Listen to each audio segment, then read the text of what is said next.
Hello and welcome to this week's episode of Bright on Buddhism. This week we will be reading and discussing Chapter 1 of DT Suzuki's translation of the Laṅkāvatāra Sūtra.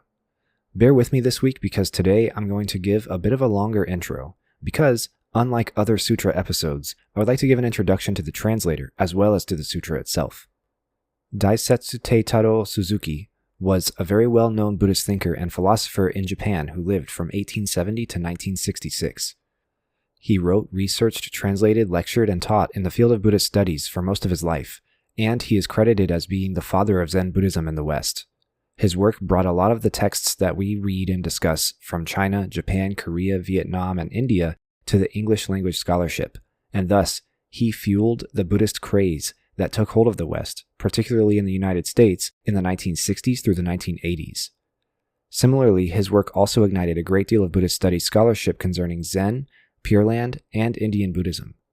While his influence and the magnitude of his work cannot be overstated, it's still important to note that he was also one of the biggest contributors to the movement of Buddhist modernism, wherein Buddhism is essentialized and presented as a practical, modern, and scientific religion suited to 20th century life, cosmopolitan and metropolitan concerns, and a secular age. Thus, the Zen Buddhism that he presented was stripped of ritual and tradition and presented as rational and based in tangibility and directly experienceable evidence. However, there were some internal contradictions. Note how in the West we say that when somebody is really Zen, we mean to say that they are really stoic and non-reactive to things, but not in a robotic or a completely aspiritual way. The colloquial descriptor of Zen refers to this interesting dichotomy between having a very even temperament and a very detached view of the world around you, but also being a deeply spiritual and insightful person. This descriptor entered the English vernacular due in part to the work of DT Suzuki. Buddhist studies scholar Robert Scharf writes of him, quote, "The popular lay image of Zen, notably the notion that Zen refers not to a specific school of Buddhism, but rather to a mystical or spiritual gnosis that transcends sectarian boundaries, is largely a 20th century construct." Unquote. That sums it up quite nicely. DT Suzuki, Buddhist modernism, and New Age spirituality comprise a lot of what Proven Paradox and I make this show in response to. We aim to say, Buddhism is more than you think and more than you have been told by Westerners and by these writers in the 20th century with these agendas. DT Suzuki is a very interesting figure, and he will definitely get his own episode. Keep his Zen agenda in mind as we read and discuss his translation of the sutra. Now, let's introduce the Lankavatāra Sutra. The title translates roughly to Discourse of the Descent into Lanka. The text recounts Shakyamuni giving the teaching to a bodhisattva named Mahamati, Great Wisdom, as they bring the Dharma to the mythical land of Lanka, often interpreted as modern-day Sri Lanka, which is ruled by Ravana, the king of the Rakshasas. He is an interesting character, this Ravana, as we also meet him in the Ramayana, a Hindu epic which recounts the adventures of Rama in the land of Lanka, as he lives out his exile from his kingdom and rescues his wife Sita, who was kidnapped by Ravana. The Lankavatāra Sutra discusses numerous Mahāyāna doctrines, such as the doctrine of mind only, which we see in Yogācāra Buddhism, the three natures, the alaya vijnana, or the storehouse consciousness, Gotra theory, Buddha nature, the luminous mind, emptiness, and vegetarianism. Chapter 1 establishes the frame narrative of the text, where Ravana asks the Buddha for instruction. We hope you enjoy.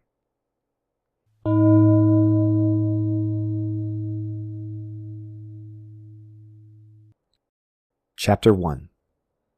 Om, salutation to the triple treasure, salutation to all the Buddhas and Bodhisattvas. Here is carefully written down the Laṅkavatāra Sutra, in which the Lord of the Dharma discourses on the egolessness of all things. Thus have I heard. The Blessed One once stayed in the castle of Lanka, which is situated on the peak of Mount Malaya, on the great ocean, and which is adorned with flowers made of jewels of various kinds. He was with a large assembly of bhikshus, and with a great multitude of bodhisattvas, who had come together from various Buddha lands. The bodhisattva mahasattvas, headed by the bodhisattva Mahamati, were all perfect masters of the various samadhis, the tenfold self-mastery, the 10 powers, and the 6 psychic faculties. They were anointed by the hands of all the Buddhas. They all well understood the significance of the objective world as the manifestation of their own mind. They knew how to maintain various forms, teachings, and disciplinary measures according to the various mentalities and behaviors of beings. They were thoroughly versed in the 5 dharmas, the 3 Svabhavas, the 8 Vijnanas, and the twofold non-Atman. At that time, the Blessed One, who had been preaching in the palace of the king of sea serpents, came out at the expiration of 7 days and was greeted by an innumerable host of Nagakanyas, including Shakra and Brahma, and looking at Lanka on Mount Malaya, smiled and said, "By the Tathagatas of the past, who were Arhats and fully enlightened ones, this truth was made the subject of their discourse. At that castle of Lanka on the mountain peak of Malaya, the truth realizable by noble wisdom in one's inmost self, which is beyond the reasoning knowledge of the philosophers as well as the state of consciousness of the Shravakas and Pratyeka Buddhas. I too would now, for the sake of Ravana, overlord of the Yakshas, discourse on this truth." Inspired by the spiritual power of the Tathagata, Ravana, lord of the Rakshasas, heard his voice. Indeed, the Blessed One, surrounded and accompanied by an innumerable host of Nagakanyas, including Shakra and Brahma, came out of the palace of the king of sea serpents, and, looking at the waves of the ocean, and also at the mental agitations going on in those assembled, he thought of the ocean of the Alaya Vijnana, where the evolving Vijnanas, like the waves, are stirred by the mind of objectivity.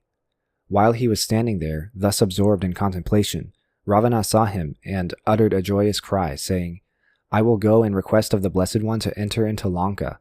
For this long night he would probably profit, do good, and gladden the gods as well as the human beings." Thereupon Ravana, lord of the Rakshasas, with his attendants, riding in his floral celestial chariot, came up where the Blessed One was, and having arrived there, he and his attendants came out of the chariot. Walking around the Blessed One 3 times from left to right, they played on a musical instrument, beating it with a stick of blue Indra, sapphire, and hanging the lute at one side, which was inlaid with the choicest lapis lazuli and supported by a ribbon of priceless cloth, yellowish white, like Priyangu. They sang with various notes, such as Saharsya, Rishabha, Gandhara, Daivata, Nishada, Madhyama, and Kaishika, which were melodiously modulated in Grama, Marchana, etc. The voice and accompaniment with the flute beautifully blended with the measure of the gata. The truth treasure, whose principle is the self-nature of mind, has no selfhood, stands above all reasoning, and is free from impurities. It points to the knowledge attained in one's innermost self. Lord, show me here the way leading to the truth. The Sugata is the body in whom are stored immaculate virtues. In him are manifested bodies, transforming and transformed. He enjoys the truth realized in his innermost self. May he visit Lanka. Now is the time, Muni. This Lanka was inhabited by the Buddhas of the past, and they were accompanied by their sons, who were owners of many forms. Lord, show me now the highest truth, and the Yakshas, who are endowed with many forms, will listen. Thereupon Ravana, the lord of Lanka, further adapting the Totaka rhythm, sang this in the measure of the gata. After 7 nights, the Blessed One, leaving the ocean, which is the abode of the Makara, the palace of the Sea King, now stands on the shore. Just as the Buddha rises, Ravana, accompanied by the Apsaras and the Yakshas numerous, by Shuka, Sarana, and learned men, miraculously goes over to the place where the Lord is standing. Alighting from the floral vehicle, he greets the Tathagata reverentially, makes him offerings, tells him who he is, and stands by the Lord. I who have come here am called Ravana, the 10-headed king of the Rakshasas. Mayest thou graciously receive me with Lanka and all its residents. In this city, the inmost state of consciousness realized, indeed, by the enlightened ones of the past, was disclosed on this peak studded with precious stones. Let the Blessed One too, surrounded by sons of the Victorious One, now disclose the truth immaculate on this peak established with precious stones. We, together with the residents of Lanka, desire to listen. The Laṅkāvatāra Sūtra, which is praised by the Buddhas of the past, discloses the inmost state of consciousness realized by them, which is not founded on any system of doctrine. I recollect the Buddhas of the past surrounded by sons of the Victorious One recite this sutra. The Blessed One too will speak. In the time to come, there will be Buddhas and Buddha sons pitying the Yakshas. The leaders will discourse on this magnificent doctrine on the peak adorned with precious stones. The magnificent city of Lanka is adorned with varieties of precious stones, surrounded by peaks, refreshing and beautiful, and canopied by a net of jewels. Blessed One, here are the Yakshas who are free from faults of greed, reflecting on the truth realized in one's inmost self and making offerings to the Buddhas of the past.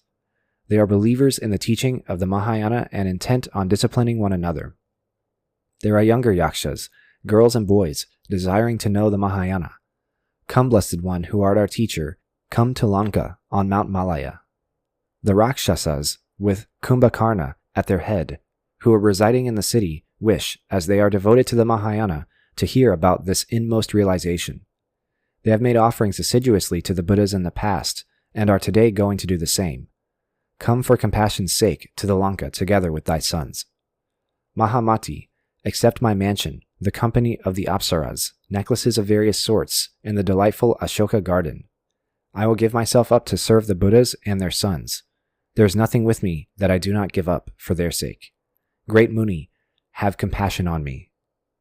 Hearing him speak thus, the Lord of the Triple World said, King of Yakshas, this mountain of precious stones was visited by leaders in the past, and, taking pity on you, they discoursed on the truth revealed in their inmost consciousness.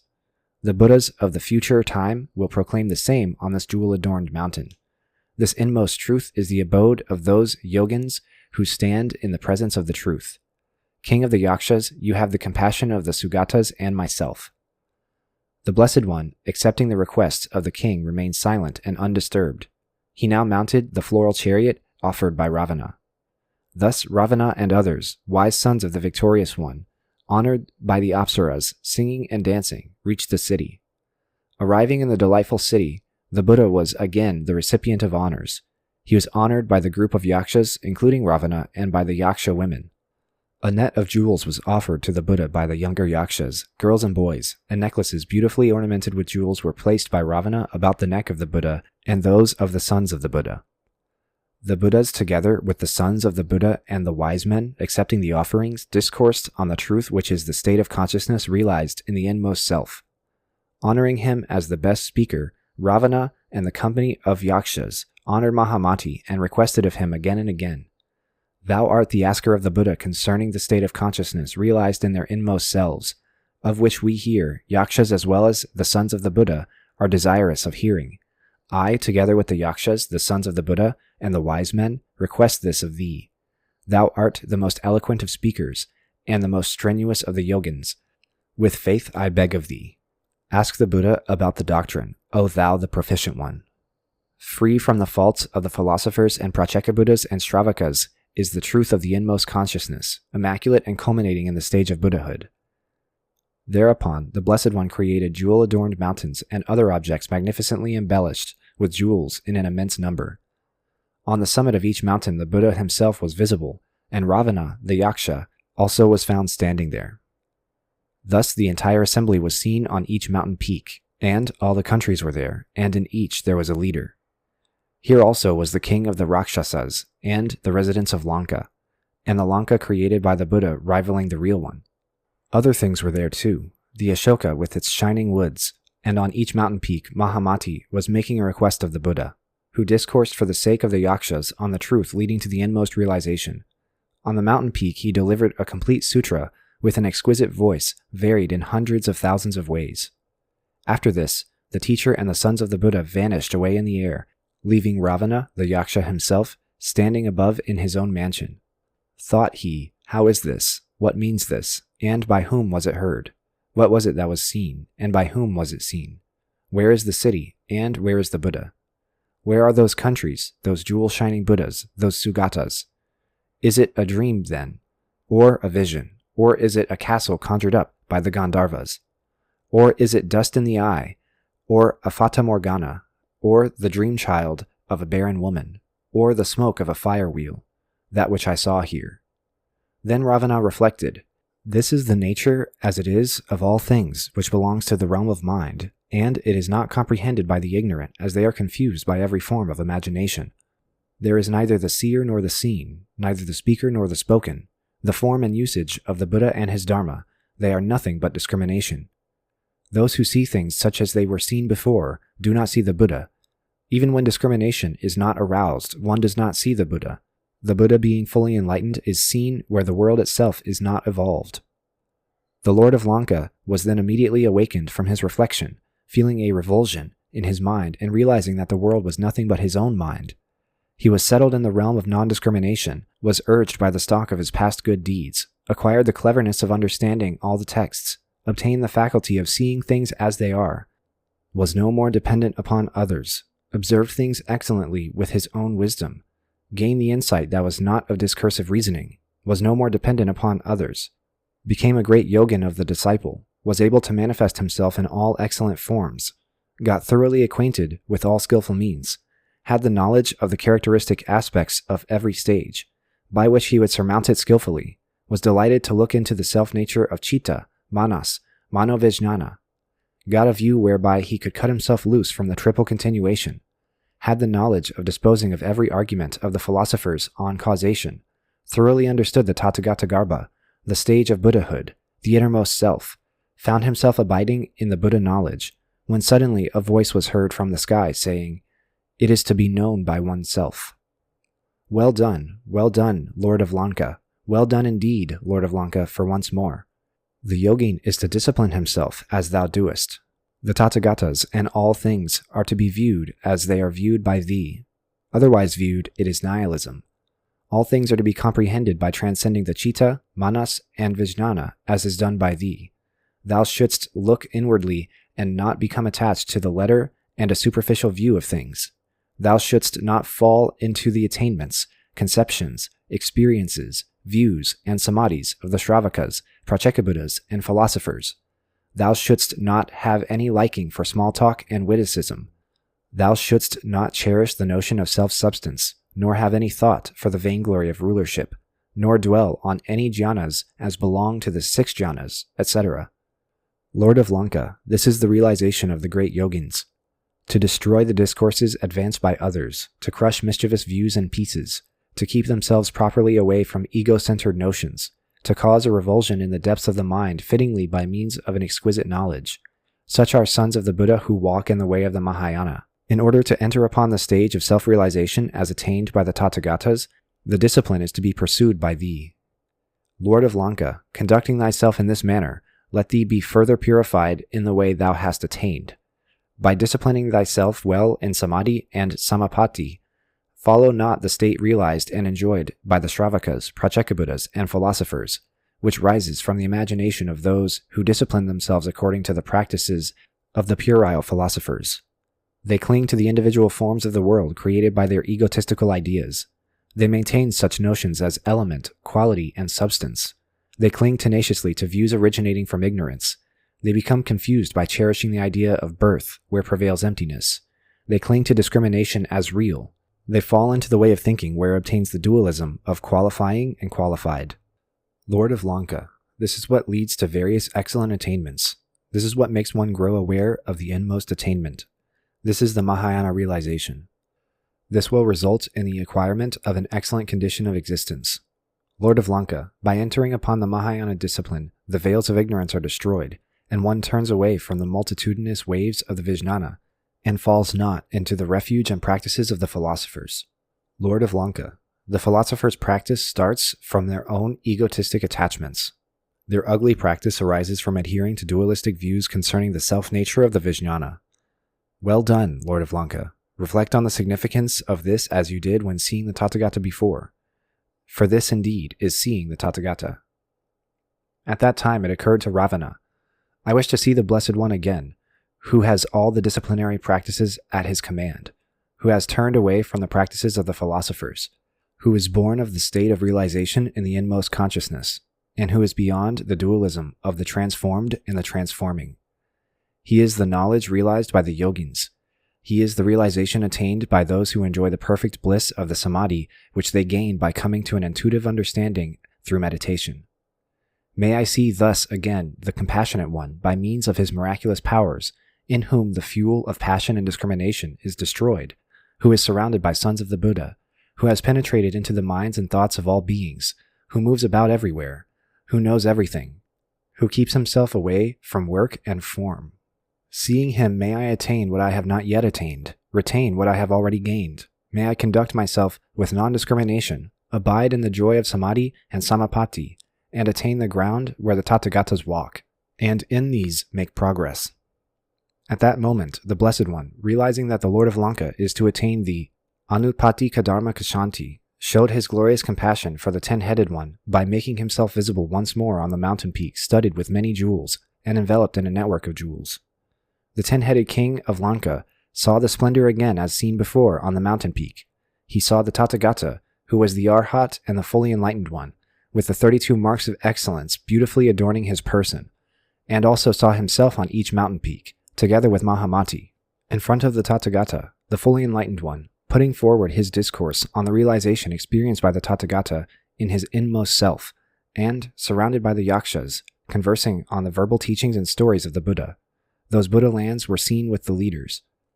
Then the Blessed One, beholding again this great assembly with his wisdom eye, which is not the human eye, laughed loudly and most vigorously, like the Lion King, emitting rays of light from the tuft of hair between the eyebrows, from the ribs, from the loins, from the sravasta on the breast, and from every pore of the skin, emitting rays of light which shone flaming like the fire taking place at the end of a kalpa, like a luminous rainbow, like the rising sun, blazing brilliantly, gloriously, which were observed from the sky by Shakra, Brahma, and the guardians of the world.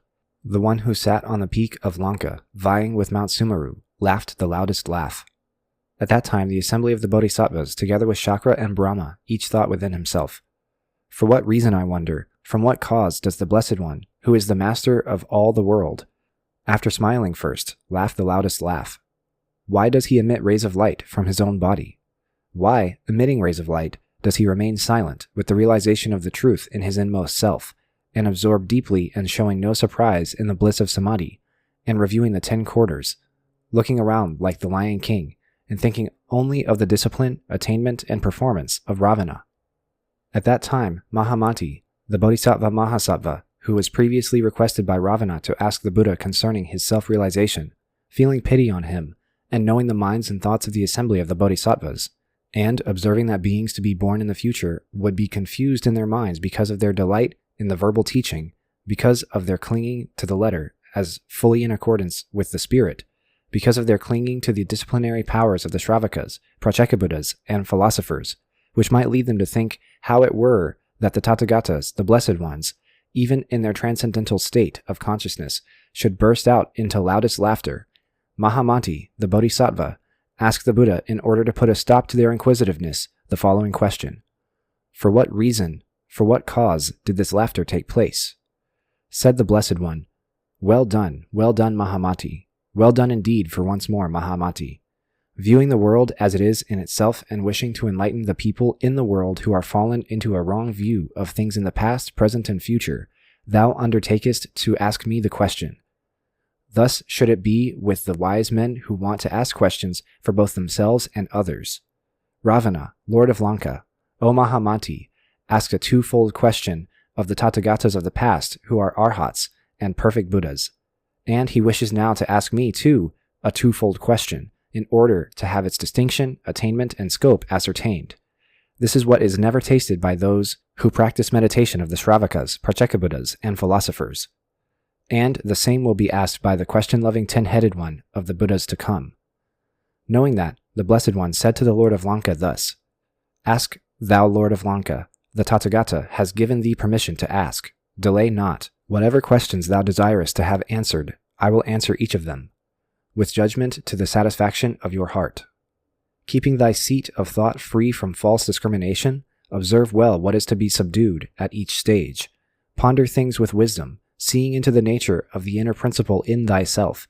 Abide in the bliss of samadhi, embraced by the Buddhas in samadhi. Abide in the bliss of tranquilization. Going beyond the samadhi and understanding attained by the Shravakas and Pratyekabuddhas, abide in the attainment of the Bodhisattvas in the stages of Akala, Sadhumati, and Dharma Megha. Grasp well the egolessness of all things in its true significance. Be anointed by the Buddhas in samadhi at the great palace of lotus jewels. Surrounded by the Bodhisattvas who are sitting on lotuses of various sorts, each supported by the gracious power of the Buddhas, thou shalt find thyself sitting on a lotus, and each one of the Bodhisattvas looking at thee face to face. This is a realm beyond the imagination. Thou shouldst plan out an adequate plan and establish thyself at a stage of discipline by planning out Such a plan as shall include all kinds of skillful means, so that thou comest to realize that realm which is beyond imagination, and thou shouldst attain the stage of Tathagatahood in which one is able to manifest oneself in various forms, and which is something never seen before by the Sravakas, Pratyeka-Buddhas, philosophers, Brahma, Indra, Upendra, and others. At that moment the Lord of Lanka, being permitted by the Blessed One, rose from his seat on the peak of the jewel mountain, which shone like the jewel lotus, immaculate and shining in splendor. He was surrounded by a large company of celestial maidens, and all kinds of garlands, flowers, perfumes, incense, unguents, umbrellas, banners, flags, necklaces, half-necklaces, diadems, tiaras, and other ornaments whose splendor and excellence were never heard of or seen before, were created. Music was playing, surpassing anything that could be had by the gods, Nagas, Yakshas, Rakshasas, Gandharvas, Kinnaras, Maharagas, and men. Musical instruments were created equal to anything that could be had in all the world of desire, and also such superior musical instruments were created as were to be seen in the Buddha lands. The Blessed One and the Bodhisattvas were enveloped in a net of jewels. A variety of dresses and high banners was made raising high in the air as high as 7 tala trees, to great the Buddha, showering great clouds of offerings, playing music which resounded all around, and then descending from the air. The Lord of Lanka sat down on the peak of the jewel mountain ornamented with magnificent jewel lotus, whose splendor was second only to the sun and lightning. Sitting, he made courtesy, smiling first to the Blessed One for his permission, and proposed him a twofold question. It was asked of the Tathagatas of the past, who were arhats, fully enlightened ones, and it was solved by them. Blessed One, now I ask of thee. The request will certainly be complied with by thee as far as verbal instruction is concerned, as it was by the Buddhas of the past. Blessed One, duality was discoursed upon by the transformed Tathagatas and Tathagatas of transformation, but not by the Tathagatas of silence. The Tathagatas of silence are absorbed in the blissful state of samadhi. They do not discriminate concerning this state, nor do they discourse on it. Blessed One, thou assuredly wilt discourse on this subject of duality. Thou art thyself a master of all things, an arhat, a Tathagata. The sons of the Buddha and myself are anxious to listen to it. The Blessed One said, Lord of Lanka, tell me what you mean by duality. The Lord of the Rakshasas, who was renewed in his ornaments, full of splendor and beauty, with a diadem, bracelet, and necklace strung with a vajra thread, said, It is said that even dharmas are to be abandoned, and how much more adharmas. Blessed One, why does this dualism exist that we are called upon to abandon? What are adharmas, and what are dharmas? How can there be a duality of things to abandon, a duality that arises from falling into discrimination, from discriminating self-substance where there is none, from the idea of things created and uncreated, because the non-differentiating nature of the alaya vijnana is not recognized? Like the seeing of a hair circle as really existing in the air, the notion of dualism belongs to the realm of intellection, not exhaustively purgated.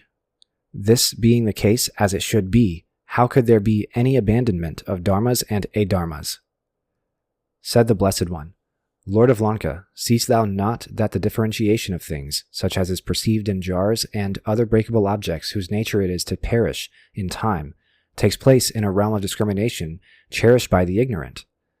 This being so, is it not to be so understood? Is it due to discrimination cherished by the ignorant that there exists the differentiation of dharma and adharma? Noble wisdom, however, is not to be realized by seeing things this way. Lord of Lanka, let it be so with the ignorant who follow the particularized aspect of existence that there are such objects as jars, etc., but it is not so with the wise.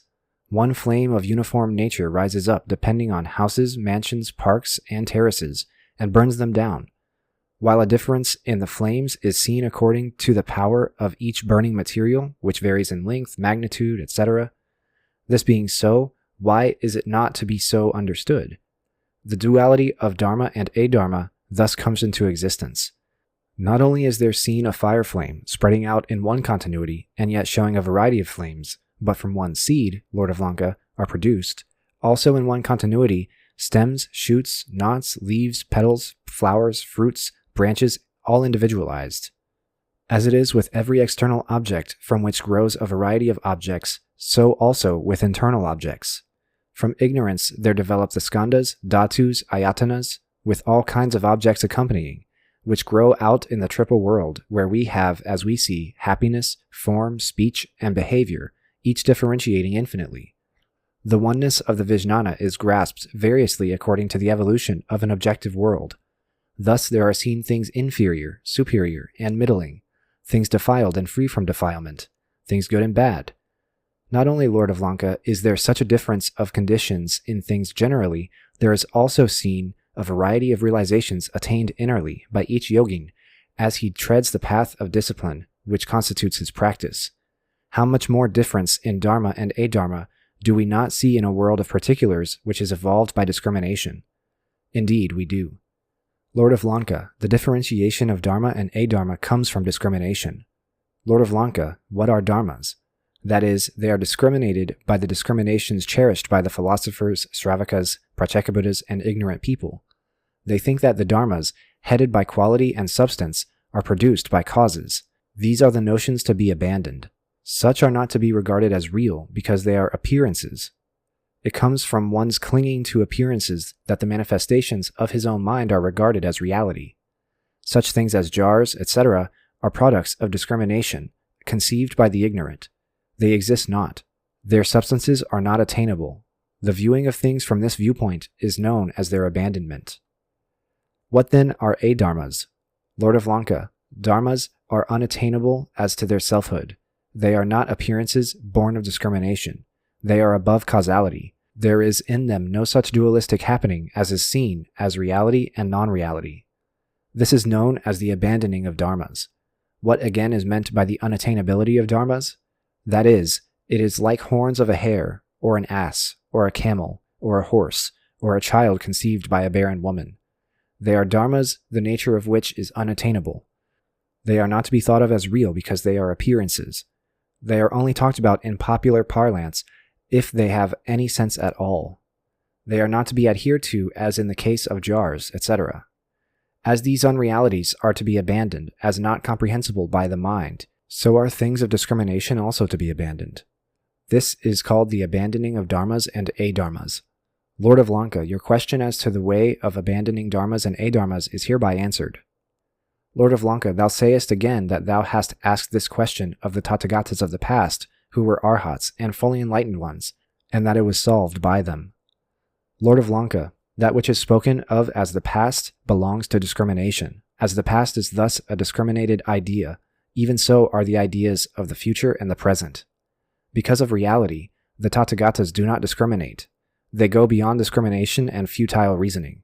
They do not follow the individuation aspect of forms except when reality is disclosed for the edification of the unknowing and for the sake of their happiness. It is by transcendental wisdom that the Tathagata performs deeds transcending forms. Therefore, what constitutes the Tathagatas in essence as well as in body is wisdom. They do not discriminate, nor are they discriminated. Wherefore do they not discriminate the manas? Because discrimination is of the self, of soul, of personality. How do they not discriminate? The mano-vijnana is meant for the objective world where causality prevails as regards forms, appearances, conditions, and figures. Therefore, discrimination and non-discrimination must be transcended. Lord of Lanka, beings are appearances. They are like figures painted on the wall. They have no sensibility or consciousness. Lord of Lanka, all that is in the world is devoid of work and action because all things have no reality, and there is nothing heard, nothing hearing. Lord of Lanka, all that is in the world is like an image magically transformed. This is not comprehended by the philosophers and the ignorant. Lord of Lanka, he who thus sees things is the one who sees truthfully. Those who see things otherwise walk in discrimination. As they depend on discrimination, they cling to dualism. It is like seeing one's own image reflected in a mirror, or one's own shadow in the water, or in the moonlight, or seeing one's shadow in the house, or hearing an echo in the valley. People grasping their own shadows of discrimination uphold the discrimination of dharma and adharma, and, failing to carry out the abandonment of the dualism, they go on discriminating and never attain tranquility. By tranquility is meant oneness, and oneness gives birth to the highest samadhi, which is gained by entering into the womb of Tathagatahood, which is the realm of noble wisdom realized in one's inmost self. Thus concludes the first chapter, called Ravana, asking for instruction.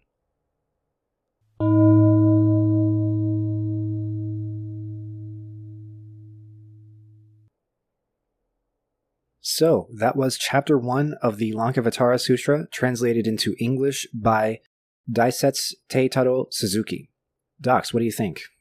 So I really liked this sutra. The parts of it that are good are really good in a way that, stuck in my head pretty well. And the parts of it that are bad in ways that are interesting. So there's a lot going on here.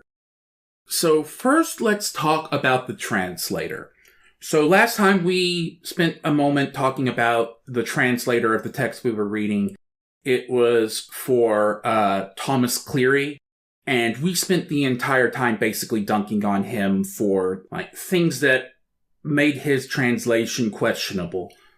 And now we're at Mr. Suzuki, and we've talked a bit offline about it. He is, you called him a polarizing figure. That's right. And I see why. This is one of the easier sutras to follow along what's being said that we've read. That might be a matter of me having read a lot of sutras at this point and knowing the rules. I think it's also a credit to the translator. I think he did a good job of translating these difficult to word scenarios, difficult to picture scenarios, and translates it into a way where the Western audience reading it can mostly get the experience I think it is intending. However, it also has a lot of these and thous and ists that are very clearly mimicking the King James Bible translation.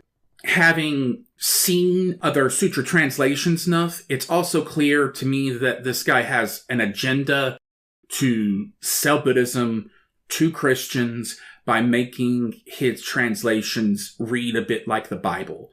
So, just in general, this is a fascinating figure because, like I said, he's really good and really bad at the same time. I agree. And the reason why we discussed him as being polarizing in the past, I meant in particular in the context of scholarly circles who are making use of English translations of sutras in order to study and research and make arguments about Buddhism. And the reason why he's polarizing there has to do with the accessibility and with the agenda.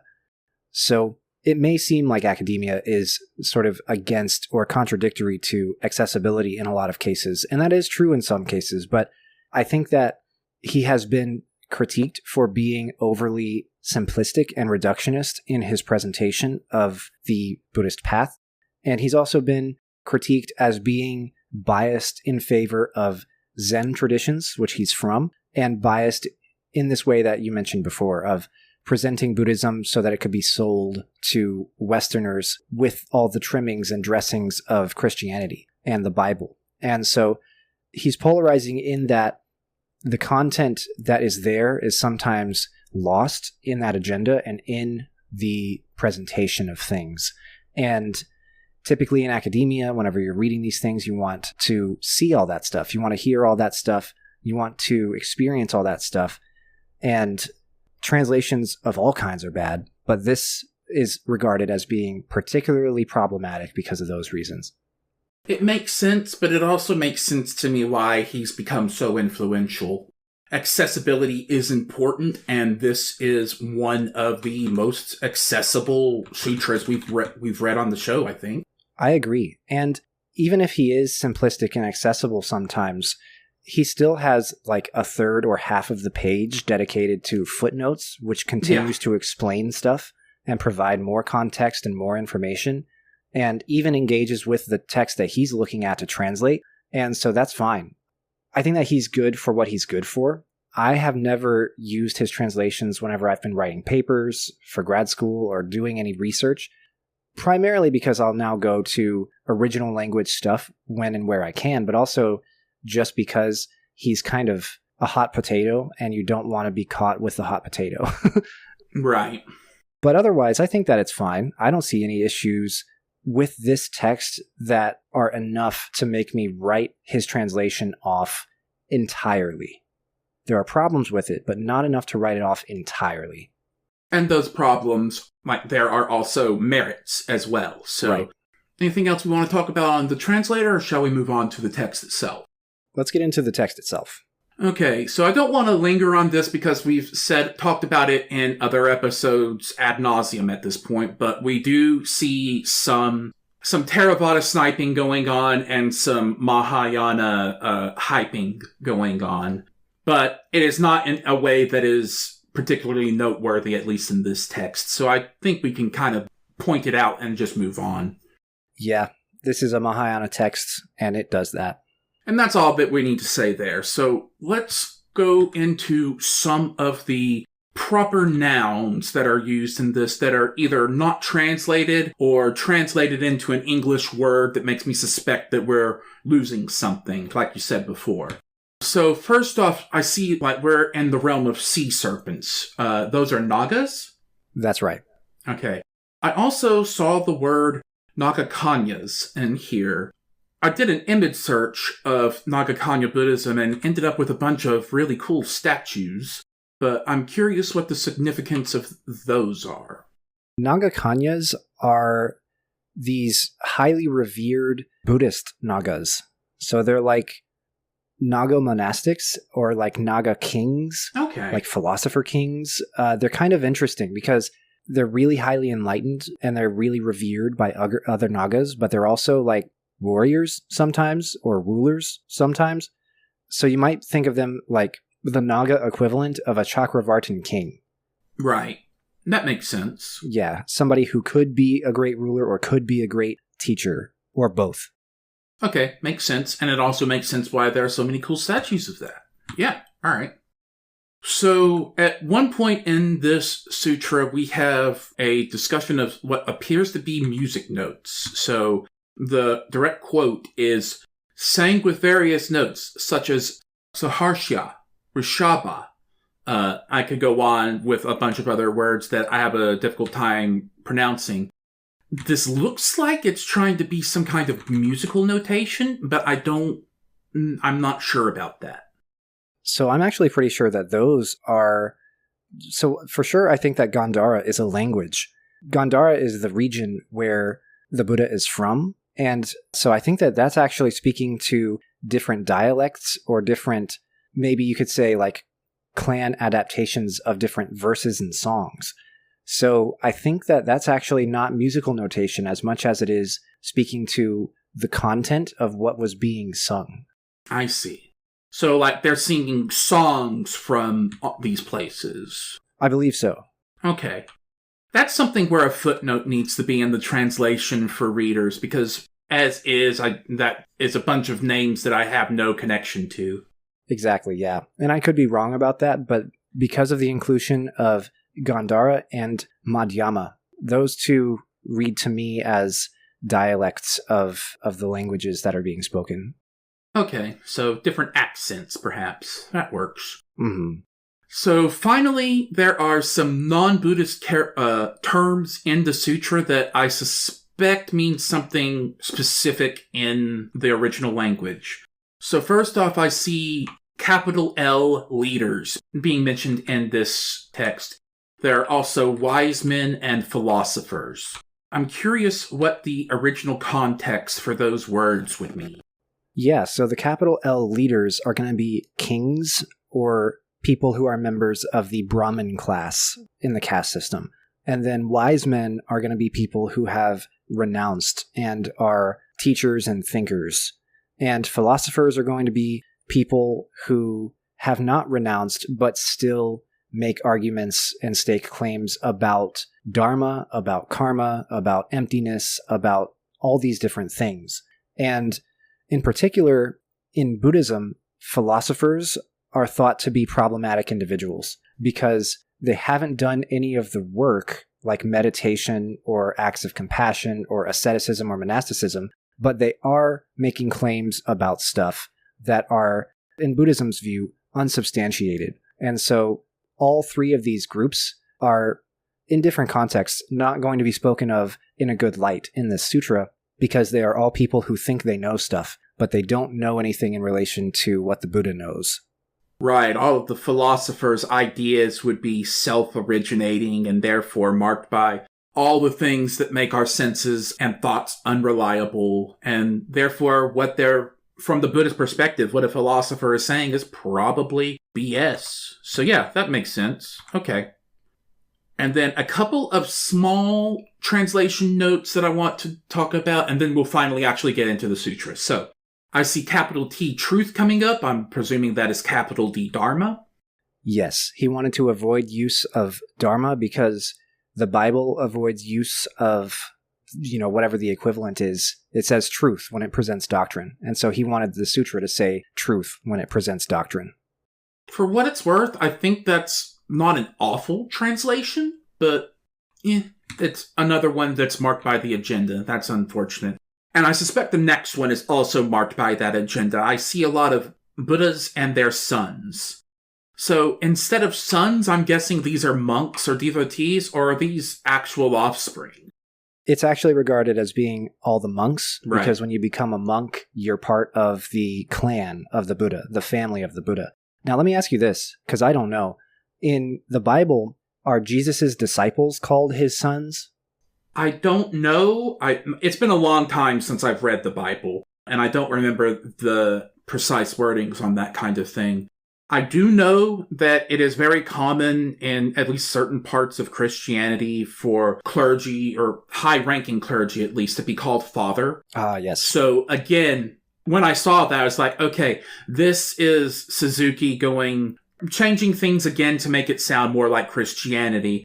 And so making his monastic following into his sons makes him into their father, which is another link that Christians are going to find familiar. There's a very interesting journal article about this in other texts and in this text as well that I want readers to know about for extra context if they want to keep reading. It's called Who's Your Daddy? Paternalism in Buddhism. That's a good title. It's a great title. Yeah, I love it. And so I recommend that if you want to learn more about where Suzuki might be getting this from, because Buddhism does have a father-son cast on the relationship between the practitioner and the Buddha. And that's not something that he's completely ripping off from Christianity. So definitely check that out if you're interested. The full citation is Text as Father, Paternal Seductions in Early Mahāyāna Buddhist Literature by Alan Cole. And the chapter I'm referencing is chapter 2, called Who's Your Daddy Now? Reissued Paternity in the Lotus Sutra. All right. So that's more or less what I was expecting. Another couple of terms that seem odd to me. We've got transformed Tathagata and Tathagatas of silence. I am guessing that transformed Tathagata would be a bodhisattva who is using upaya, who's using skillful means to arise, to enlighten. And then the Tathagatas of silence are those who've accepted final nirvana. It's actually interesting. The transformed Tathagatas are Tathagatas who are fully enlightened and are appearing in a certain way. So they're not bodhisattvas. They're not bodhisattvas making use of skillful means. They are actually fully realized Buddhas who are manifesting as the Buddha in front of you or in one of the three types of bodies, the three body system we have, or something like that. The Tathagatas of silence are Tathagatas who reach enlightenment and they don't preach using words. There are some out there who make use only of skillful means, which includes language but doesn't need to only be language, and they make use of other things, actions, supernatural abilities. Sometimes it's possible to interpret Vairocana in esoteric Buddhism as being a Tathagata of silence because the argument is made that he's not saying anything. We are all him, and the world is all him. And it is part of the body world text, but it's not actually preaching to us. That's not substantiated in esoteric, but I just thought I would mention it because it's an example of how you could think of a Buddha as a Tathagata of silence. All right. If we went through and discussed every term that I didn't understand or wanted to poke at, we would be here for several hours. So let's let that be it for there. Those are the terms that I saw that I thought needed to be elaborated on so we could understand what's actually happening here. So now with that done, let's talk about what's actually happening here. I see three basic characters in the story at this point. We've got the Buddha, who's doing his normal thing. This is the same guy that we've seen in other sutras. We've got Ravana, the Naga king, who is basically being the audience surrogate in this situation. He's the one being most directly taught. And then we've got Mahamati, and I'm not entirely sure what this guy is or is up to here. It got lost in the text for me. Mahamati is just one of the mortal bodhisattvas. So he's not immortal, he's mortal. He's a lower level than somebody like Manjushri, who is still considered to be an ongoing living bodhisattva even now. Another not quite immortal but still long-lived bodhisattva would be like Avalokiteshvara. Mahamati is accompanying the Buddha, and he's a part of this whole thing, but he's not going to be terribly active for the rest of the text. So we don't have to worry too much about what he's up to or what he's doing, but we do see him as part of the Buddha's entourage here. Okay. In this chapter, he seems like he would be more important than that. Yeah, it's a long text, and so he's going to sort of fall back into the background at various times as we read on. So, with that done, let's talk about the actual main character that's going on here, Ravana. So, is this the same character as the villain in the Ramayana? Yes, this is the same one. He's being preached to directly by the Buddha, and I'm not clear if the timeline is like this is happening before or after the Ramayana, but I like to think of it as happening after. Isn't he dead at the end of the Ramayana? I thought that he was defeated, but I'm actually not 100% sure. He could have been killed by Arjuna. Like, my recollection is that, like, the threat about him was that he had a bunch of heads, and my very vague and very distant recollection of the cliff notes of the Ramayana is that at the end they defeat him by cutting off all of his heads one by one. Fascinating. Yeah, that sounds right to me. But again, I don't know either. So maybe it did happen before even. I mean, if it happened before, it seems like the Ramayana wouldn't have been able to happen because, like, Ravana is evil in the Ramayana. He is kidnapping people, like, conquering the world. Like, he's the bad guy.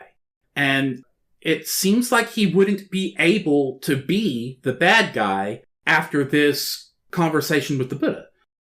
Well, this happens very frequently with mythical figures. They'll have these very nonlinear or contradictory narratives that seemingly could not have happened to the same person. And it doesn't have to be consistent. Especially in the West, we have this big focus on continuity in our media, and that's actually not at all necessary. It could just be a matter of, like, the Ramayana happened and then Ravana got better. It is not at all out of character for these legendary and mythical figures to die, but just get better. Exactly right.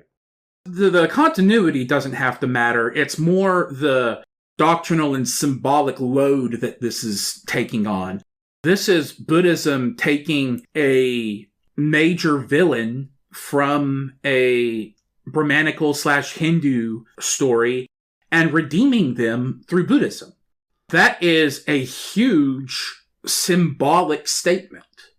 Absolutely, yeah. And it makes for a wonderful narrative, too. Like, I don't want to cheapen what's going on here, but if you are a person from southern India at this time and you are consuming this sutra somehow, either reading or hearing, and you're well aware of the Ramayana, but then you hear this episode, so to speak, where the Buddha comes and talks to Ravana, and he comes to your hometown in southern India or in Sri Lanka, and he's doing all this stuff. That's got to be exhilarating. That's got to be wonderful. That's got to really excite you for what this text has to say. And I think that that's on purpose. I think that the people who authored this text had that sort of thing in mind whenever they were writing this story and feeding these dialogue pieces into Ravana's mouth and into Mahamati's mouth and into all these characters who are familiar across both traditions.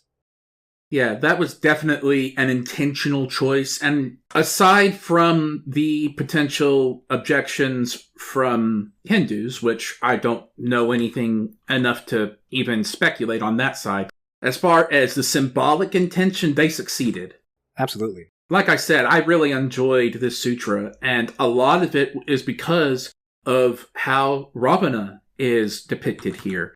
When the Buddha is first encountering Ravana and they're kind of getting to know each other a little bit, we get this very loaded set of imagery that is like fed to Ravana, that this is showing us upaya, skillful means. This is mind-to-mind transmission. This is showing the illusory, reflective, imperfect, and fractal nature of samsara all at once.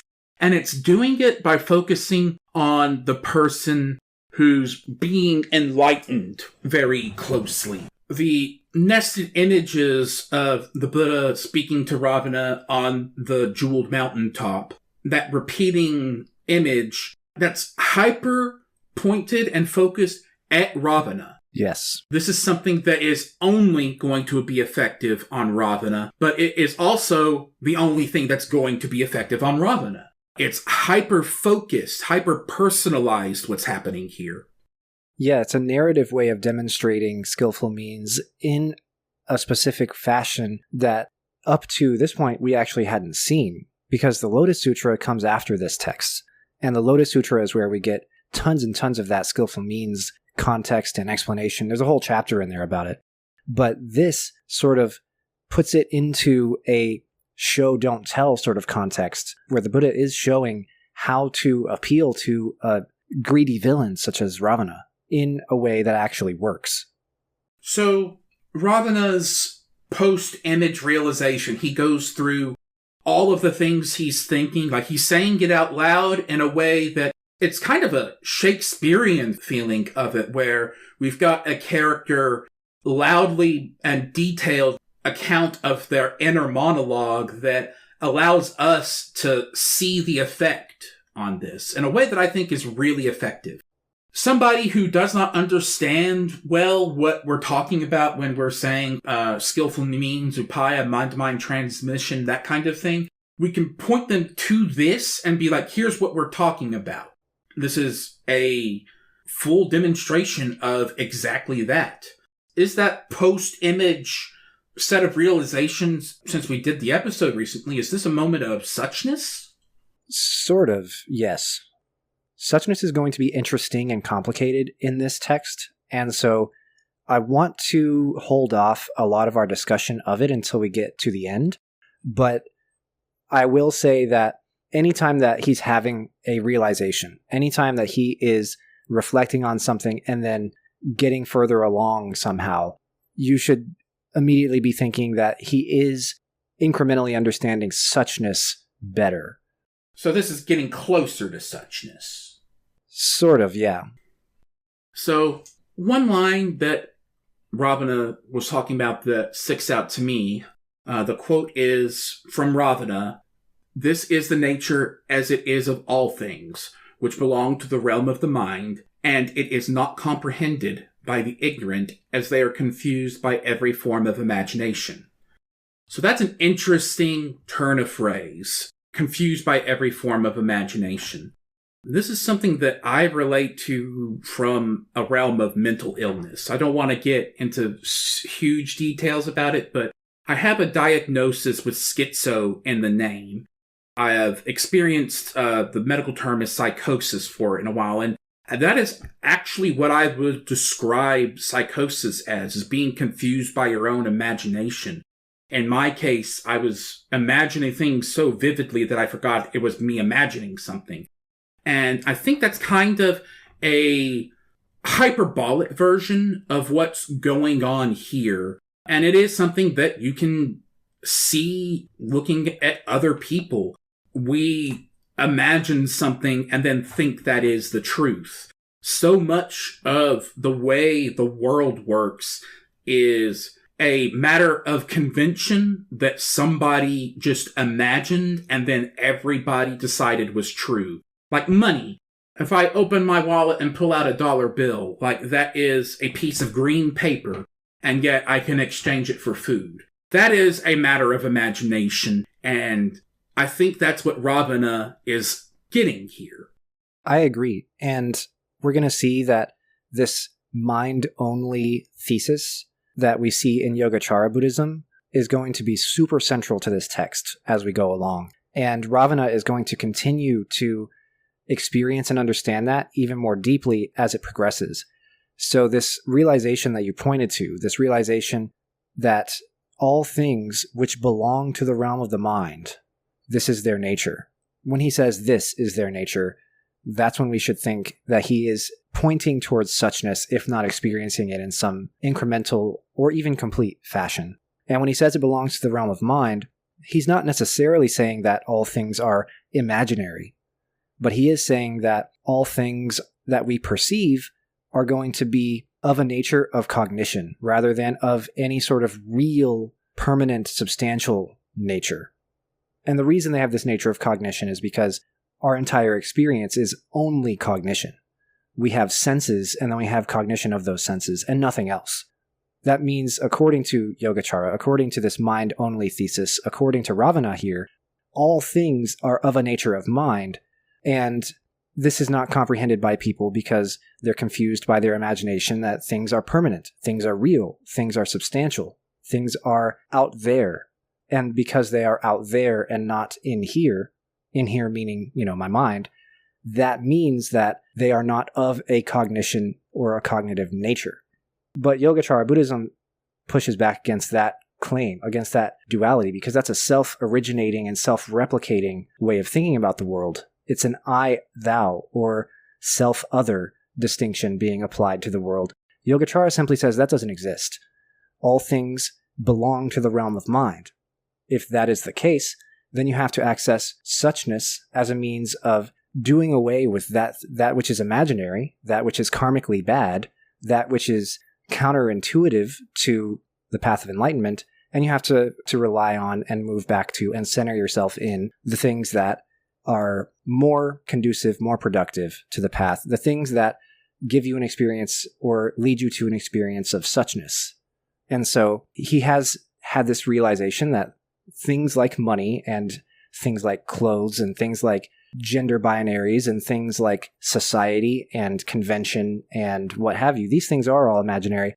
But he's also even understanding that language is imaginary and that the things that we think are real because we have words for them and concepts for them in our minds are also imaginary and not real, because there is no referent for those things outside of our brains. So I want to make sure that you understand that it's not solipsism, it's not I exist and nothing else does, but it is ascribing this nature of cognition and mentality to all things in the world around us. Makes sense. And reading this section was enjoyable. Like, I liked this story. This is a really cool way of demonstrating the Buddha's supernatural powers.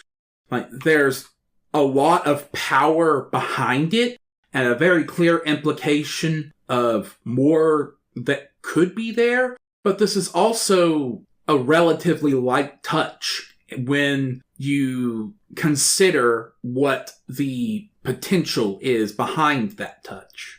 Absolutely, yeah. Part of the skillful part of it is that it is using the minimum necessary force, which is the optimal amount of force to use in any situation. Yes. And that is something that is core to skillful means, which I know we've talked about. It's a potential point for where bad actors could enter and say anything and everything they did was skillful means. But there is a principle to it. Part of what makes it skillful is that it's the least invasive or the least intrusive.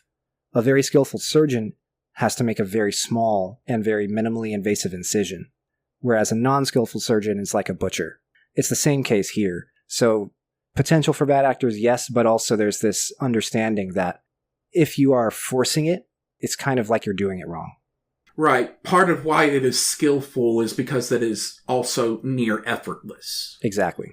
And I've harped on that potential for bad actors before, but the problem there is not skillful means. It's not the doctrine that I'm actually worried about. It's people. It is, right. So I've been critical of skillful means in previous episodes, but that's really not skillful means' fault.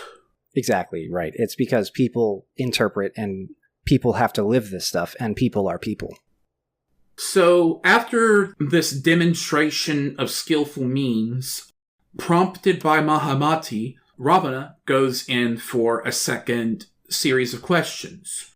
So before we get to the question itself, I'm curious again about Mahamati, because this moment is where I thought Mahamati was going to be a subtle but recurrent part of this sutra. Mahamati has to tell Ravana to be like, yo, keep asking questions. What's going on there? Is this a matter of Ravana and his entourage being so stunned by the previous thing that they can't act? Is this an etiquette thing? Like, what's going on?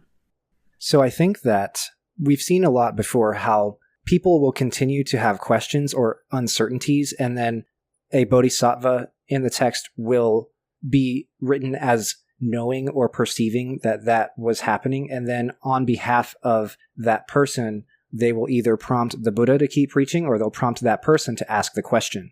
And it's really fascinating to me for a few reasons, because if the Buddha is more advanced than the bodhisattvas in question, then the Buddha would know that these uncertainties were persisting among his audience, and then he would just keep preaching. Or alternatively, if the audience member had these uncertainties persisting and they were afraid to ask about it, then I don't know what that's about either. I don't really understand why they would be afraid to ask if they have these uncertainties, and if they were potentially like a little bit unsatisfied with the Buddha's previous answer to their other questions. So it's always struck me as a narrative move whenever a bodhisattva does something like that. We see it in tons of texts, and I think that what it is about, it's demonstrating that a bodhisattva can read minds, and that even if they're not fully realized Buddhas, they have the ability to know these things, and they're part of their skillful means, part of their practice, part of their role is sometimes to encourage and to give somebody the necessary nudge or prod that they may need to proceed forward. Maybe Ravana's afraid, maybe he doesn't care that he has these uncertainties, maybe he doesn't even know that he has these uncertainties, but Mahamati does know. So I say all that because I want to mention that it's not anything special about Mahamati himself that causes him to do this. It's because he's a bodhisattva. In the future, we'll see Manjushri do this, we'll see Shariputra do this, we'll see other bodhisattvas do this, and it doesn't have to do with them specifically. It's just because Mahamati's there today, if that makes sense. Okay. Yeah, that does make sense, and that's something I wouldn't have known without reading further in the text, which we'll do eventually. This is speculation, pure speculation, but I could also conceive of the original context around when this sutra was being written. There could have been a culture of not questioning masters, or an idea that being unsatisfied with a master's answer is a matter of an imperfection within the student, or like the student is the problem in that case. And in this scenario, I could see the bodhisattva prompting them being a matter of going, no, the Buddha's different. You can ask him more questions. I can agree with that. I can absolutely see that. It's just always weirded me out that we never see the Buddha say or think, knowing that this person had these uncertainties, he spoke thusly. But, that's why, like I said, I keep leaning back on the fact that this must be a narrative situation for explaining dialogue as it is presented from somebody's memory. Because think about if you're sitting there and there's all of this internal monologue going on, but you're in person and you're not a bodhisattva, you see potentially disjointed lines of dialogue happening in front of you. So your only explanation must be that there's telepathic communication or mind reading going on between these characters. Or you're even later and you're receiving texts which have inexplicably disparate lines of dialogue coming one right after the other. There may be a missing piece of the text that you don't have, but you don't know that for sure one way or the other. And so you're going to say, okay, well, there must have been some sort of mind reading going on that explains why these two pieces of dialogue don't seem to make continuity sense. They don't make narrative sense. But this is a question that bugs scholars constantly and has bugged scholars forever. And so I'm not going to stick on it too long other than just to mention that the best answer we can come up with now is that this is a narrative inclusion to make the story make more sense. All right. Another one where the actual answer is probably lost to history. Oh well. Right. So the actual content of this discussion, Ravana asks a whole lot of questions and gets a whole lot of answers, but the primary thrust of the questions seems to be something like, because wholesome and unwholesome is a duality, how does one reconcile the process of abandoning unwholesome dharmas with non-duality? Over and over again, they're talking about abandoning unwholesome stuff. But what is the line between wholesome and unwholesome with regard to non-duality? Yeah, I would say that I agree with that treatment of his question and of that dialogue. I think that that seems to be the purpose here is, without explicitly even saying non-duality, they're kind of attacking that question. I think it's important to know that non-duality comes from later interpretations and understandings of Buddhism than the time of this text itself. And so that's actually an inclusion, if it comes up, in this text by DT Suzuki himself. There is a referent in the original language, but it's an interpretive referent, meaning that it doesn't explicitly say non-duality in the way that we understand or talk about it. The way that we understand or talk about it comes from later stuff. So that's fascinating that that's in there, and that's fascinating that this is the claim, that this is the thesis of this section. It reminds me of the Diamond Sutra where they talk about emptiness without ever saying shunya or shunyata. It's a very fascinating way to dance around the subject, but still get to it. If the unified idea of non-duality comes after this text, it seems reasonable to speculate that this text influenced non-duality rather than the other way around. This might be a spot where the idea of non-duality was being discussed in sutra form in that case. But all the same, if non-duality comes after this text, then that means that the ideas that eventually lead to non-duality are already being figured out when this text is written. Exactly. Even if chronologically it doesn't quite work out, this is clearly heading in the direction of non-duality. Yeah, I think that the seeds are definitely there here for that. And it's very fascinating to see. This is going to be a very important and interesting text for Zen Buddhism and Chan Buddhism. It's going to talk a lot about meditation, and it's going to talk a lot about this question that Ravana has. They're going to pick it back up a couple of times, and this is going to be transformative in Zen's understanding of non-duality, because they're the ones who really emphasize it the most out of all the other schools. All right, so the Buddha's answer to all of Ravana's questions is kind of not really an answer. He gives an incredibly loud laugh, apparently, and shoots rays of lights everywhere, and basically nobody gets it, including me, which is probably the point. I think this is a matter of attempting to demonstrate the distance between these people and the Buddha by asking a question that the Buddha just laughs at? Yeah, I think that this is a highly interpretive spot. I don't think that the Buddha was laughing in the sense that we would understand it today as like someone asked a stupid question and it's funny, or somebody understands so little that they asked a question and it's like a mean-spirited laugh. I think that was his earnest attempt at an answer, and I think that some people who are readers, not in the audience of the encounter itself, but some people who are reading this later on, I think that they had the intention to get it. In the Koan series, we talk a lot about how in Zen, they make use of very unconventional stuff to elicit enlightenment experiences. These include things like slapping across the face or shouting very loudly, very suddenly. Stuff that's so non-linear to your experience that it causes you to be hyper aware of the singular instant, the moment that the thing happens. And that's kind of like your taste of what you're supposed to be feeling and experiencing all the time. And the Buddha laughing really loudly, very suddenly, I think that that's his attempt to do something like that.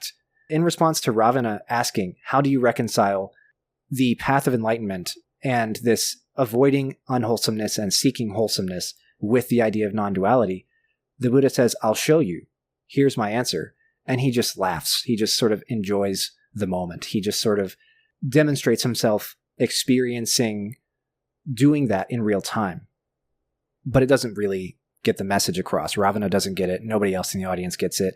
I'm not even convinced that I fully get it either. And so he does this radiating light in a bunch of different directions. He's trying to show, and it's an open question on if he's failing on purpose, because he does fail here. This is an interesting moment where the Buddha's skillful means to explain something, they don't land. It doesn't actually work. The audience doesn't quite get it, and Mahamati has to ask him to ask for clarification. And so it's fascinating. I think that for the readers, it's demonstrating these are the various tools that are at your disposal for explaining something that's really hard to explain. But if they don't work, then of course you can use language too. But for the audience there, what's the purpose of the laughing loudly? What's the purpose of the radiating light if it doesn't actually get the point across? I have no idea. By the stated properties of skillful means, this would not happen, I suppose, but also it can be a matter of not having the correct context to communicate. Like, that might just be an answer where the answer the Buddha gives requires so much extra that he just can't convey it. And I like that concept as a writer. You know, my writer brain loves that kind of thing, but looking at the religious aspect of it, yeah, that is a weird spot where skillful means, this idea that an enlightened person knows what they need to do to make other people become more enlightened. It failing here is an interesting choice. Like you said, yeah. And I think that he successfully explains afterward. I think that he gets his point across linguistically, but the failure of skillful means itself should be impossible. According to the stated rules and principles in other texts, it simply should have worked. Either Ravana and the audience should have gotten it, or he should have done something that made them get it, if that makes sense. And I think it's a very unlikely explanation to think that they did get it and that Mahamati was thinking about future readers and was like, you should state it just in case, because people reading this in the future will see that all you did was laugh and emit light from your head and show all these trippy images and then moved on, and they won't get that. I think that's highly unlikely too, so I don't know what's going on there. It's fascinating. I don't have an answer for it. Well, there's no answer for it, so at this point, I think we just move on and note that as like, that's an odd choice. Did you have any thoughts about his explanation using language about how you reconcile this duality of wholesome and unwholesome with the concept of non-duality? So the idea that the imagery that gets put forth here is talking about the Dharma being like a universal flame. And then what we are seeing as wholesome and unwholesome is that flame, which is consistent, acting on different objects. So in real life, if you burn one thing, the flame is going to look different than if you burn another thing. Dry wood produces less smoke than wet wood. Different chemicals can change the flame's colors. Stuff like that. And that idea of like the fire, the Dharma, is the same everywhere, but it is interacting with something else. And that is why things appear to be different. That's a good explanation that clicked with me really well. I agree, yeah. And that is sort of foundational to Chan and Zen Buddhism. We've been engaging with this sort of question tons on the show. if Dharma itself is the foundation of reality and it is universally wholesome, then why does unwholesomeness exist? That's a question that concerns a lot of religious people, and it's answered here as being, it's only appearing that way. It's only looking that way because it's a flame that is burning different materials, different situations, different contexts, and thus appearing to us differently, and thus leading us to make these judgments and notions of wholesome and unwholesome. It's consistent nonetheless, but we are picking almost arbitrarily these different categories to sort stuff into, and one of those is wholesome and one of those is unwholesome. I also like this image of the Dharma being like a flame. One reason I like it is because it shows that it's dynamic and alive, and that it's doing something actively. It's not a passive thing. Especially in esoteric Buddhism, it's easy to think about the Dharma as just sort of being there, and that's it. You don't want to make the mistake of thinking that it's sentient and doing stuff as a prime mover like the Christian God, but you also don't want to make the mistake of thinking that it's just there and is like a passive rule or code for reality. It is a code for reality, but reality is impermanent. It's always changing. It's always presenting itself differently. And so it's in motion. It's doing something. And fire is always doing something. And I like that image as well. Yeah, fire is a chemical reaction. There is no still flame. So I agree. Fire is a good way of conveying that it is active, but it is not conscious. Exactly. There's a lot of parallels in this explanation that feels very similar to Plato's cave. How the default state is perceiving only a tiny sliver of reality, and also the fact that upon seeing more of reality, getting out of the cave, that is a one-way trip. There's no going back. Oh yeah, that's very common to sort of come to that parallel between Buddhism and Greek philosophy. And some have even argued that there's mutual influence going on there, because during the height of the expanse of the Greek Empire, there was exchange and trade between Greek people and Indian people, northeastern reaches of the Greek Empire, northwestern reaches of the Indian Empire in antiquity, exchanging across regions such as present-day Afghanistan and Central Asia. And so the idea of the state of non-retrogression, which comes up a lot in this text and in others, is thought of as very similar to leaving the cave and not being able to go back. I don't know that it's possible that was a matter of cultural exchange, but it also could be a matter of multiple people examining the same world and perceiving the same things. Yeah, and I would also push back on the idea that they are identical, in the sense that you can kind of take a lot of things from different religions, from different cultures, from different times, and if you remove them from context, they certainly do look similar enough. For example, the golden rule, treat others how you want to be treated, seems to have co-evolved all over the world. And I think that that's a good rule, and I think that it's cool that it has evolved all over the world, everywhere. But to think that the fact that it has co-evolved means anything other than, anything deeper than the fact that it's co-evolved, I don't know if that's entirely substantiated. An example in Buddhism is the emphasis on meditation of the nature of capital S self. You could argue that's a translation issue, but a lot of people think that that's very similar to Stoicism and Stoic philosophy, and that because they're similar, that must imply that there's some mutual knowledge, or that there's some core, real, actual thing beneath that caused those two things to co-evolve. But the context is so different. Stoic philosophers don't make offerings at Buddha statues, and Buddhists don't practice Stoicism for the most part. So you have to kind of think of things in their own systems holistically, and they are similar, and it is worth noting that they are similar. But I've seen a lot of people make the mistake of thinking that similarity implies extra credibility to the idea, or implies that there's some foundation beneath it, which is like a bedrock to spirituality or a bedrock to religious practice across different cultures and times. And I just don't really believe in that bedrock, if that makes sense. The part that's shared is the conclusion, not the starting point. Exactly. The context is very different, but The shared factor here is that the solution that these folks come up with, they're coming up with the same solutions from different spots. And it's a matter of, like, smart people will figure out the same smart things because physics is the same everywhere.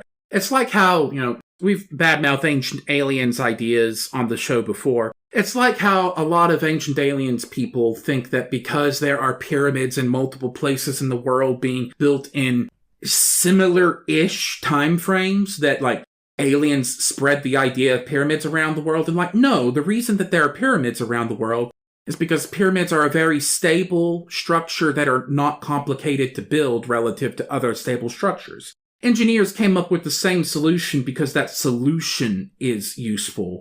That doesn't mean the information that went up to that solution was the same at all. Exactly right. Yeah, that's a good way to sum it up. So, all of that goes through, and the Buddha has his answer. And the answer given to Ravana about how to get to that place is really unsatisfying to me in a way that is probably unavoidable. But the answer seems to kind of boil down to just do it, nerd. And I don't see a clear conclusion to that thought other than just do it.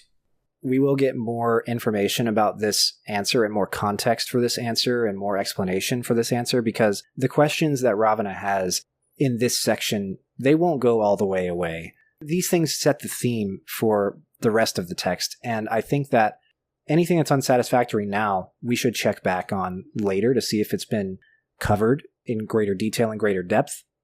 But I also want to say that at the same time, sometimes in real lived Buddhism, that is the answer you get. It's because it's kind of a religious answer to a question that I think that it doesn't really jive with a lot of people, and you included, is because it's like, he's asking essentially, what is it like whenever you have tasted chocolate and you're living your life accordingly to having had tasted chocolate?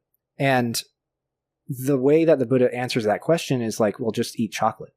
Just try eating chocolate. And Ravana has put up some barriers between himself and doing that, partly as part of his characterization as being a villain. He kind of has a narrative barrier between him and that state because he's a mythical villain. He's like, I'm the bad guy. I don't do that. That's sort of some context that readers come into this with and that they understand as being part of that interaction whenever the Buddha says, just do it. And he's kind of doubting, can I do it? Is it allowed? Are you guys all really doing it? Or is it made up? Are you guys just like collectively coming up with this and trying to convince me of this when it's actually not substantiated and it's kind of just not a prank, but it's sort of like a willful, collective, misleading attempt? And if I do it, am I still Ravana? The answer is kind of no. You're not still the same Ravana if you do that. But it's interesting. The just do it answer is a very, very typical Chan Buddhism, Zen Buddhism answer. If you want to know what it's like, if you want to know the benefits, if you want to know how to do it, if you want to know what happens after you do it, you just have to kind of do it. And that's kind of where the hand-holding stops. There's a huge amount of hand-holding in Chan and Zen. And you'll see throughout the rest of this text, there's a lot of hand-holding that'll continue to go on. But there is a certain point where they stop it and they say, I can't hold your hand anymore. You have to make the leap of faith yourself. These are realizations that I can't make for you. You sort of have to have them. The Buddha can point to a lot of realizations. He can point to a lot of things about the world around us. He can point to very subtle and very complicated truths and very subtle and complicated implications of those truths. But he cannot cause somebody themselves directly to experience the thing. They have to go and experience the thing on their own. And I think that that's what makes the difference here. So that unsatisfying answer was probably the intended response. So well done, text, you did it. And finally, just a quick note, there are a couple of spots in this first chapter where the sutra talks about itself. It breaks the fourth wall slightly.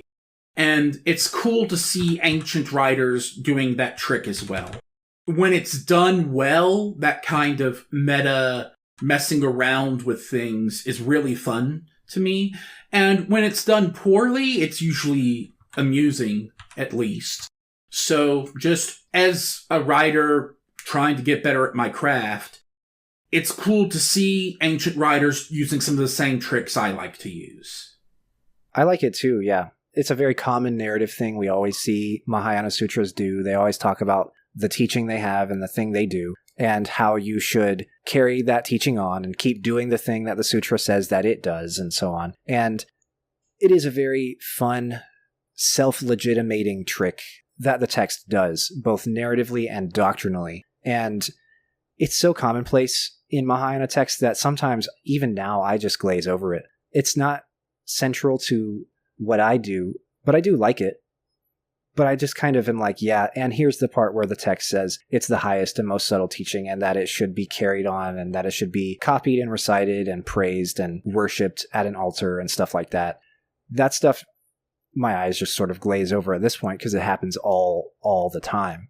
But I think that given that this is sort of a unique narrative with like a very prevalent and very well-known character from another mythological tradition, the presence of Ravana, and the location being somewhere where these texts have never been before, being in Sri Lanka, southern India, I think that it'll be interesting to see as we keep reading how these self-referential bits land differently or how they present themselves differently.